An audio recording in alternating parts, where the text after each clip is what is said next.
Cumprimento os irmãos da classe Gideões com a paz do Senhor. Aqui quem vos fala é o professor Juscelio. Estou passando aqui mais uma vez para nós meditarmos aqui na nossa lição da Escola Bíblica Dominical. De sorte que vamos estar estudando hoje a lição de número 9, como vencer as oposições à obra de Deus. Como os irmãos podem ver aí, já estamos quase chegando ao final desse terceiro trimestre de 2020. Então, temos como texto áureo aqui, mas em todas as coisas somos mais que vencedores por aquele que nos amou. Romanos capítulo 8, versículo 37. E temos por verdade prática, quando depositamos a nossa confiança em Deus, descobrimos que Ele é muito maior do que todos os obstáculos que encontramos, né? Aí que logo aqui a gente pode ver algumas pessoas que dando like, né?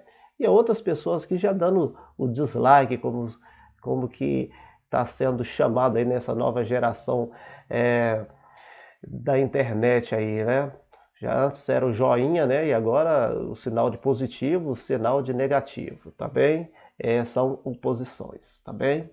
Temos a nossa leitura bíblica em classe, como de praxe, a gente não vai estar lendo aqui para que o vídeo fique um pouco menos pesado para os irmãos, tá bem? Baixar e assistir. Mas o irmão pode te dar uma pausa aí e fazer a leitura, tá bem? Temos como os objetivos gerais destacar as medidas adotadas por Neemias a fim de vencer as oposições à realização da obra de Deus. E tem alguns objetivos específicos, são 3, né? Nós devemos ressaltar que a Bíblia afirma sobre a natureza dos ataques espirituais à obra de Deus. Nós devemos, ao final dessa aula, identificar os meios que o inimigo utiliza para neutralizar a fé dos crentes e destacar quais armas espirituais Neemias utilizou para vencer a oposição às obras de Deus. Tá bem? Então vamos para nossa lição. Como os irmãos já sabem, nós dividimos aqui em blocos e hoje nós estamos estudando a última lição do terceiro bloco referente à reconstrução de Jerusalém, tá? E logo mais vamos estar estudando aqui, vendo o trabalho de Neemias em conjunto com Esdras, tá bem? Então aqui temos aqui o livro de Esdras e o livro de Neemias e hoje nós vamos estar estudando mais ou menos dentro desta situação aqui, tá bem? A completude, né, da construção das muralhas. A gente tem uma pausinha aqui, né, para falar sobre esses problemas que teve aqui, a oposição, e agora vamos estar concluindo aqui, tá bem? Temos aqui alguns tópicos, né, vamos estar lendo aqui para os irmãos se nortear aí, qual será o parâmetro dessa lição. Temos aqui qual a procedência desses ataques, né? Primeiro a gente vai saber onde surgem esses ataques, né? Depois vamos verificar o inimigo procura atingir a nossa fé, né? Qual é o alvo do inimigo, né? E qual é o segredo da vitória de Neemias e dos judeus? Basicamente, por esses preâmbulos aí que vamos estar aí permeando, tá bem? E vamos lá à nossa introdução.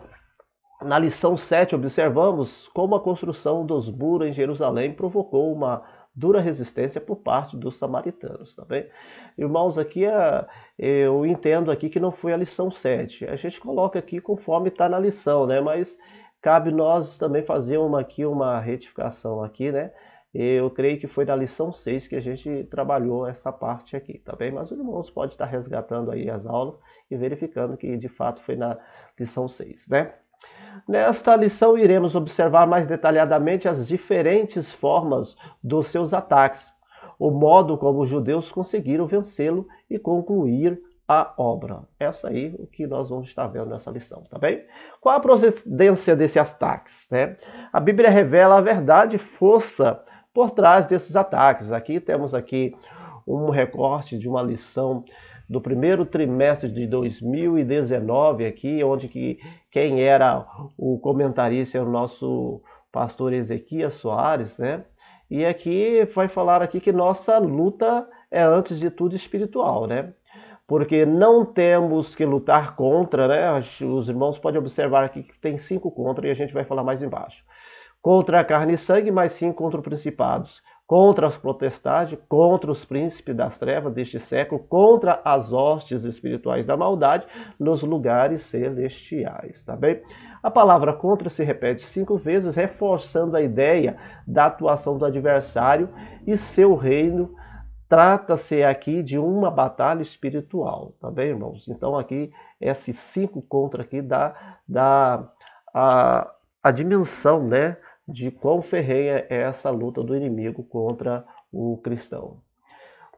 Ainda vendo o que a Bíblia revela, a verdadeira força por trás desse ataque, né, os inimigos visíveis são meramente os instrumentos dos demônios, os quais nos atacam, tá bem, irmãos? Então, quando Jesus Cristo estava indo para a cruz, né, e Pedro tentou ali, de alguma forma, ajudar, né, falando, não, mestre, você não deve fazer isso, né? E ele olhou para Pedro e falou assim, para trás de mim, Satanás. Então, aí dá a intenção, irmãos, de quanto é importante a pessoa ter distinguir o espírito, né? Saber aquilo que vem da pessoa e aquilo que vem do inimigo. E na verdade era o inimigo que estava tentando impedir que Cristo fosse crucificado, né? Porque assim não traria salvação para nós, os gentios, né? Então é interessante nós sabermos que os inimigos visíveis, né, as pessoas ou qualquer outros instrumentos visíveis, são meramente instrumentos, tá bem? Mas por trás disso que está aquilo que nós devemos lutar, que não é nem contra a carne, né, nem contra o sangue, que são visíveis, tá bem? Mas contra as potestades, como já lemos. Qual a orientação que a Bíblia dá diante desta luta? A Bíblia diz, portanto, tomai toda a armadura de Deus para que possais resistir no dia mal, tendo feito isso, ficar firmes, né? Vemos assim que a Bíblia nos aconselha a fugir, não aconselha a fugir da luta, mas sim ficar firme, resistir e vencer, tá bem? Através daquelas armas que estão lá em Efésios capítulo 6, verso 13, tá bem? Nesta luta contra o mundo invisível, a arma não é mais eficaz, é a fé.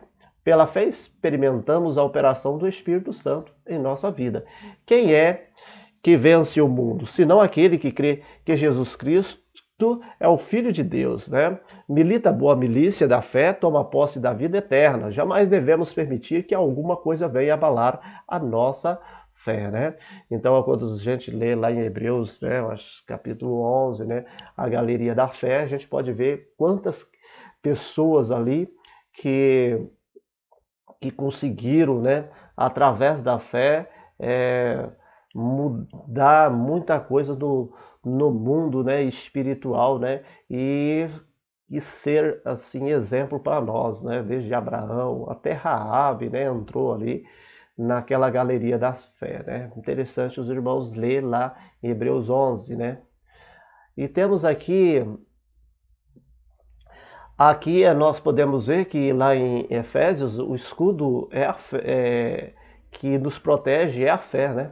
Então dos dardos inflamáveis, né? A gente pode ver aqui que os dardos bate aqui e vai caindo por terra, ao contrário, nos atingiria, né? Então aqui a gente vê que tem um pé aqui também, onde que um dardo poderia estar machucando aqui, mas também tem aqui o pé também calçado também aqui com a preparação do evangelho. Então por isso que o crente deve estar munido de todas essas armas, né, para vencer todos esses ataques do inimigo, que nós podemos ver inveja, maledicência, cobiça, morte, derrota, pensamentos negativos, desespero, mentira, dúvida, falta de amor e por aí vai, tá bem, irmãos? É uma lista infinita, né? Então vamos lá, nessas lutas as armas devem ser espirituais, só as armas espirituais atingem e alcançam os reais inimigos, os demônios. As armas carnais só nos prejudicam, pois muitas vezes levam-nos a dar lugar ao inimigo, né? Então não às vezes, quando acontece alguma dissensão na igreja, em um ensaio, numa reunião ministerial ou numa reunião administrativa, de repente algumas pessoas ficam chateadas com um, com o outro, né? Mas o crente deve ter essa consciência, né, que a briga não é contra pessoas, tá bem? Como já falamos. O inimigo procura atingir a nossa fé, esse é o principal alvo. O inimigo ataca com a arma do desprezo, né? Vamos ver aí quais são as armas dele, né? O desprezo. Dizia que fazem esses fracos judeus, de fato, em nós mesmos somos fracos, né? Então quer dizer que nós somos fracos, mas quando nós pensamos que somos fracos é que quando nós somos fortes, né? Porque quando nós pensamos que somos fracos, né? Nós confiamos mais na dependência de Deus, né? Quando o crente é tentado a se comparar com o inimigo, está em perigo. Foi esta tentação que derrubou Israel. Aqui está falando daquele episódio, irmãos, onde que Moisés mandou aqueles 12 espias, né? Para verificar a terra ali, quando eles chegaram em Cades Barnea, né? E dentro daqueles 12 espias, 10 trouxe um relatório muito, digamos assim, dentro da veracidade mesmo, né? Eles relataram o que eles viram. Mas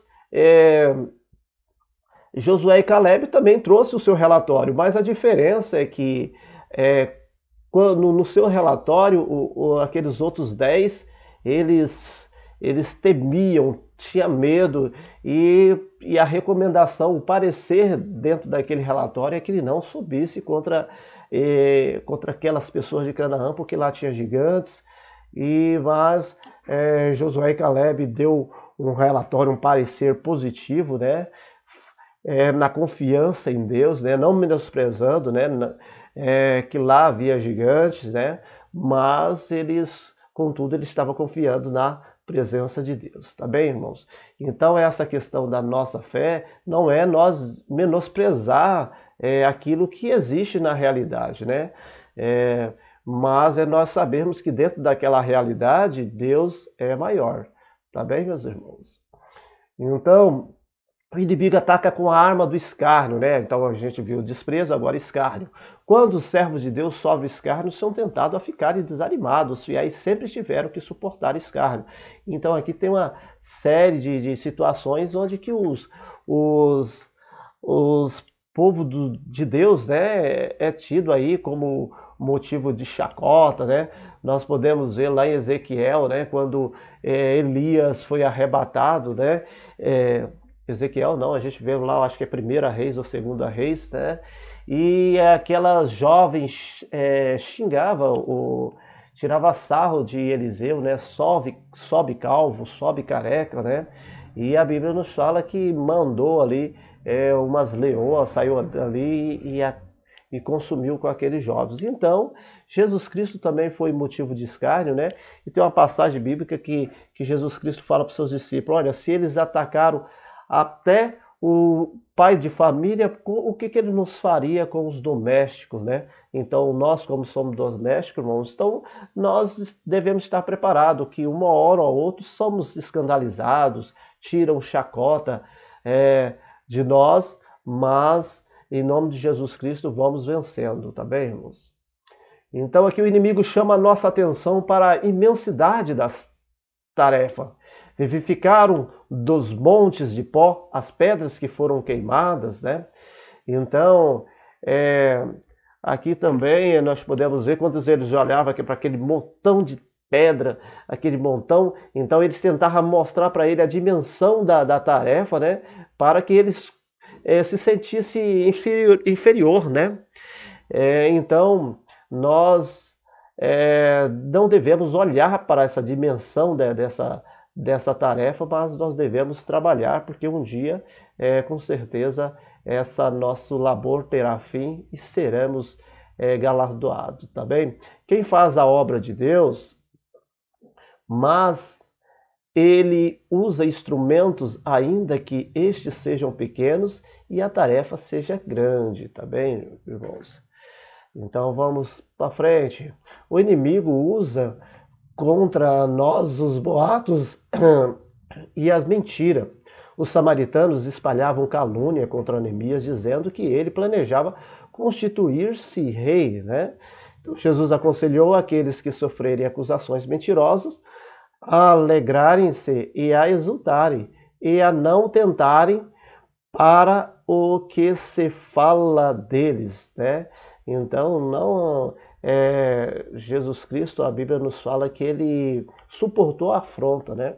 E nós, na medida do possível, também nós devemos também suportar a afronta, né? E não rebater, tá bem, meus irmãos? Mesmo que seja boatos e as mentiras, né? Contudo, Deus, no momento certo, Deus vai nos abençoar e alguns têm um dito popular aí, né? Diz que a mentira tem perna curta, né? E contra fatos também não há contradição, né? Então, no momento certo, a verdade sempre há de prevalecer, tá bem, meus irmãos? Então vamos lá, o inimigo usa como arma a astúcia. Os samaritanos convidaram os judeus para juntos se congregarem nas aldeias, porém tentavam fazer mal a Neemias. Este convite foi repetidamente recusado por Neemias. Estou fazendo uma grande obra, não poderei descer, né? Alguns também falam que essas aldeias não eram as aldeias comuns, eram aldeias onde que tinha pessoas rebeldes.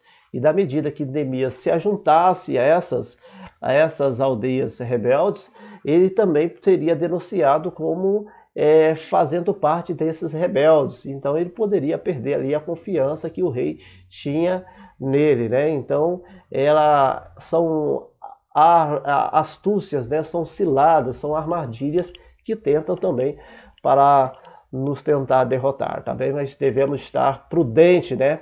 Como a Bíblia nos fala, tá bem, irmãos? Então, o inimigo usa como arma as ameaças. Os inimigos dos judeus ameaçaram guerrear contra eles a fim de espalharem medo e pânico entre o povo de Deus. Porém, diz Neemias, oramos ao nosso Deus e pusemos guarda contra eles, tá bem? Muito interessante aí, tá bem, meus irmãos?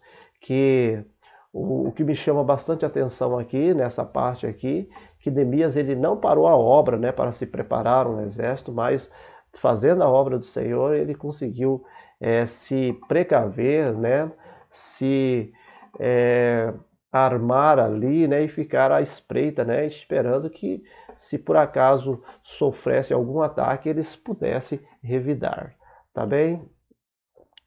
Então chegamos aqui no último ponto aqui, né? Qual é o segredo da vitória de Neemias na vontade de Deus? Os judeus venceram porque tinham certeza que estavam na vontade de Deus, né? Neemias disse aos seus inimigos, o Deus dos céus é o que nos fará prosperar a obra, né?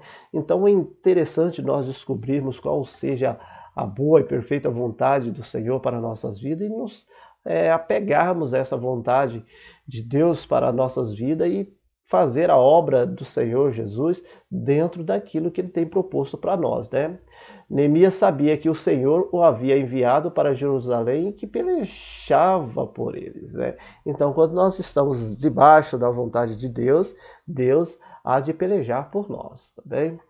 Os judeus venceram pela oração. Neemias era homem de oração, com frequência lê sobre como Neemias orava, né? Ouve, ó nosso Deus, lembra-te de mim para o bem, lembra-te, meu Deus, de Tobias e Sambalate, né? Então aqui são alguns detalhes que quando lemos o livro de Neemias, dá-nos a entender que Neemias estava sempre em constante oração, né?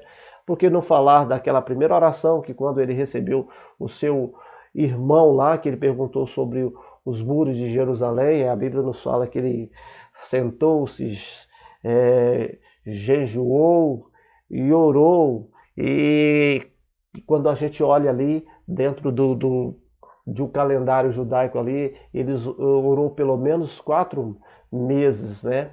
Então, e quando o rei pediu para que ele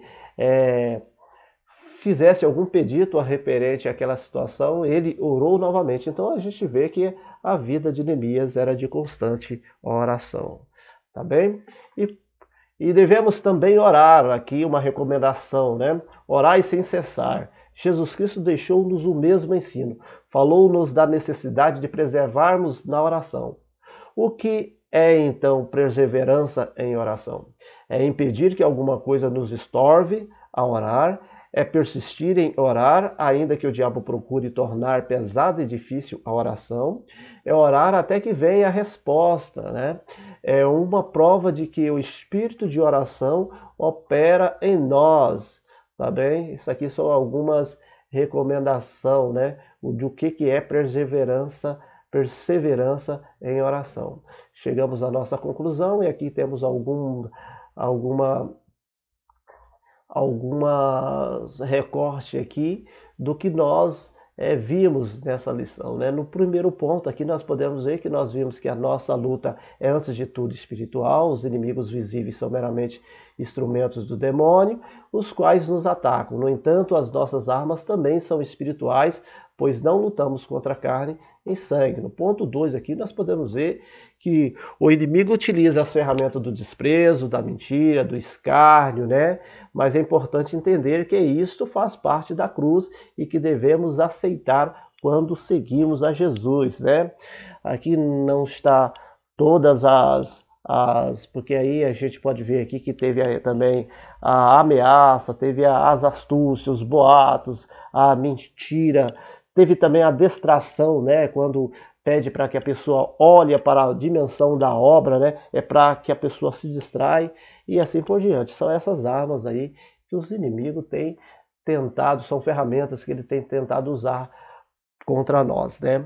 No ponto 3, nós podemos ver aqui que Neemias sabia que o Senhor o havia enviado para Jerusalém e que pelejava por ele. E essa certeza acompanhava no compromisso com a oração, for importante para que os servos do Senhor alcançassem êxito na sua missão, tá bem? Finalizamos aqui a nossa lição. Lembrando que na próxima lição vamos estar estudando a lição de número 10, provai se o Espírito são de Deus. Isso aqui são muito importantes, naquele ponto que eu falei sobre Jesus Cristo, quando olhou para Pedro e falou, para trás de mim, Satanás.